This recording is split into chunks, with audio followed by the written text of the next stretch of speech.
सजा तारू सवारा तारू का कुछ बात बा का? अच्छा, आज बड़ा ध्यान से पूछा तनी रउआ। तब पूछ ना सकेले का? अच्छा पूछी। सज के सवार के हो उल्टी पाला मार के कहाँ चला देलू धनी रूपावा सवार के। का बोली जी? वो पता नहीं के का? सज के सवार के हो उल्टी पाला मार के कहाँ चला देलू धनी रूपावा सवार के।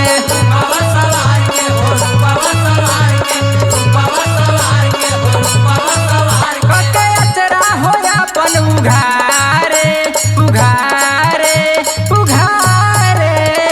चली हटी, रउआ कुछ न बुझाला, खाली रउआ हरदम मजाके लागल रहे। अच्छा जात बनी पिया पिया बारे, मैया जी के आरती उतारे।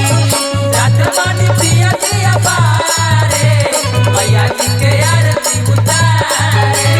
जात बनी पिया पिया बारे, मैया जी के आरती उतारे। रमुना बदलिया सलाई के चुनरिया, गोरे गोरे बलम जी, गोरे गोरे बलम जी। मेरा न बदलिया सलाई के चुनरिया, गोरे गोरे बलम जी, गोरे गोरे बलम जी।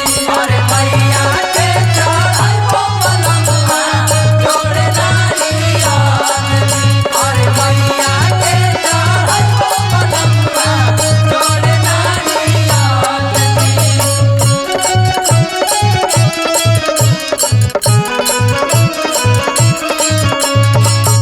बोला बोला दुर्गा मैया की।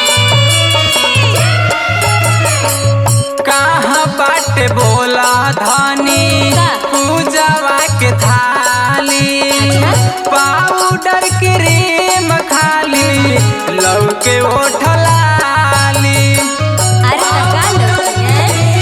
खाली लौके ओठलाली। पाउडर क्रीम खाली लौके ओठलाली। रउआ कुछो न बुझाई जी, हम अपन पूजा के सब सामान ले लेल बानी। सुनी। परसे में अछत चंदन बाटे सिंदूर जी, धूप दीप रखले बानी औरी कपूर जी। धूप दीप रखले बानी औरी कपूर जी। धूप दीप रखले बानी औरी कपूर जी। शॉपिंग करे का जातारू बाजारे बाजारे बाजारे। अरे हम बाजार जतनी, रउआ पूजो पाठ में खेलवाड़े लागल रहेला है। अच्छा हम खिलवाड़ करतानी। जात बनी पिया पिया बारे, मैया जी के आरती उतारे। जात बनी पिया पिया बारे, मैया जी के आरती उतारे। जात बनी पिया पिया बारे, मैया जी के आरती उतारे। बनी बात राजा जी, चली साथ राजा जी, आई पावन नवमी नवरात राजा जी। माई गढ़ देवी के पूजन चरनिया, माई गढ़ देवी के पूजन चरनिया, चली दर्शन करा दी। हे सैया मन के श्रद्धा पूरा दी, हे सैया चली दर्शन करा दी।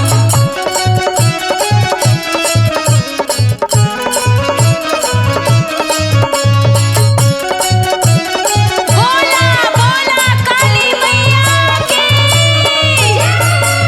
शादीशुदा भइलू अब नई कुमार हो, पूजा पाठ कर के सीख धनी संस्कार हो। अच्छा, अब हम संस्कार सीखे हैं। धनी संस्कार हो, पूजा पाठ कर के सीख धनी संस्कार हो। एमे संस्कार के कौन बात बजी?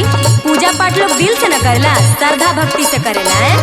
संतोष कुमारा सुनी हमके न सिखाई, पिया ओमकार सहनी आँख न देखाई। पिया ओमकार सहनी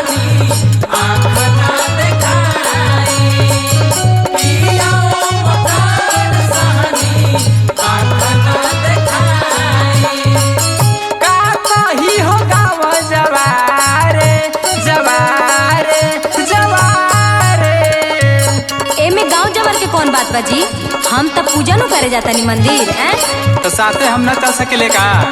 अरे तो ठीक बात चली। ठीक बात चला। जात बानी पिया दिया बारे मैया जी के